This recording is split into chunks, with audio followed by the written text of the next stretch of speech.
Welcome back to part 2 of making this your best year ever.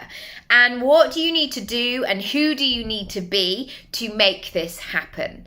I feel really passionate about this because I know that action is required in some shape or form. In order, for example, to turn on the tap, you physically need some kind of hand that is going to turn it or flip it or however your tap works in order for that to flow. It's very it's very counterintuitive just to sit on your sofa looking at the tap going, I hope it turns on. I hope it turns on. I've asked for water, so hopefully it will meet me halfway. Generally, it won't. So I want you to be in that flow. I want you to make moves towards what it is that you want. And I guarantee that once you start creating that momentum, you will begin that flow. Number 3, when we're thinking about this best year ever or best month ever, however you are connecting with this exercise, I want you to be aware of how you are currently using your time and how you may need to create some other activities, other ways of being with your time. And there is that phrase of what's got you here won't necessarily get you there. And I really believe that. This is not just about working harder. This is not just about following the bro marketing thing of going, right, well, I'm working 16-hour days, so maybe I'll work 18 hours a day and lose even more sleep. This is about being strategic and really thinking about how your time is or isn't getting you closer to what it is that you want to be, do, have, and feel. And a test I do often in my own business is, am I moving the needle? Are my activities that I am actively or not actively, just kind of unconsciously doing, are they moving me in the direction of actually becoming the person I want to be, that version of the best year ever?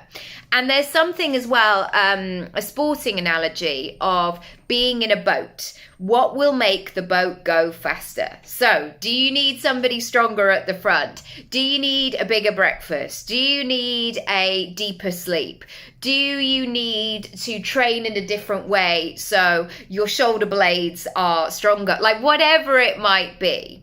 This is about being, from this point forward, really discerning about what you do, what your action is.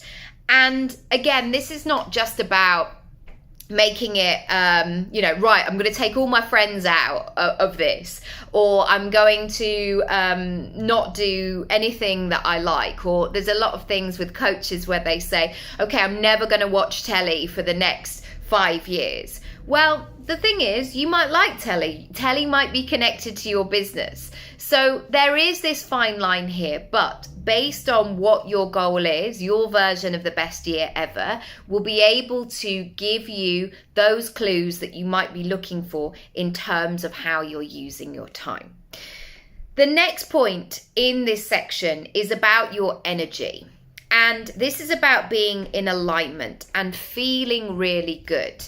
And we all know ourselves. We all know when we're feeling on and when we're feeling off. And this can be difficult sometimes, especially maybe being at the age and stage that you are. There might be a lot of factors outside of yourself that you can't control. So you might have responsibilities or commitments or things that need your attention or things that feel unpredictable in your life. And it might be difficult to say, well, I'm just going to be in this positive mindset.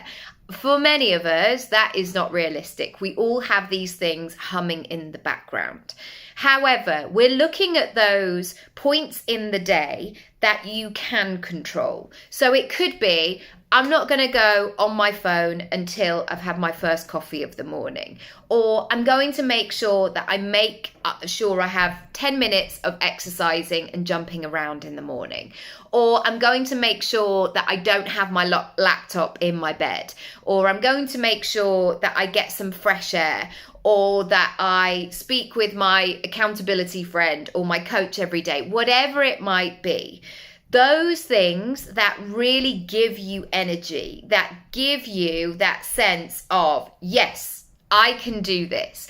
And it may be a useful exercise as we close part 2 to really jot down what are those energy givers, and equally, what are those energy suckers? What take you further away? What get you down? What makes you feel heavy?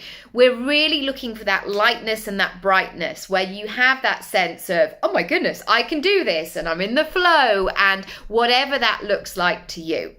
I'm going to leave it there. If you want to find out more, the links are down below. Go to my Work With Me page or my shop, and I'll see you tomorrow for part 3.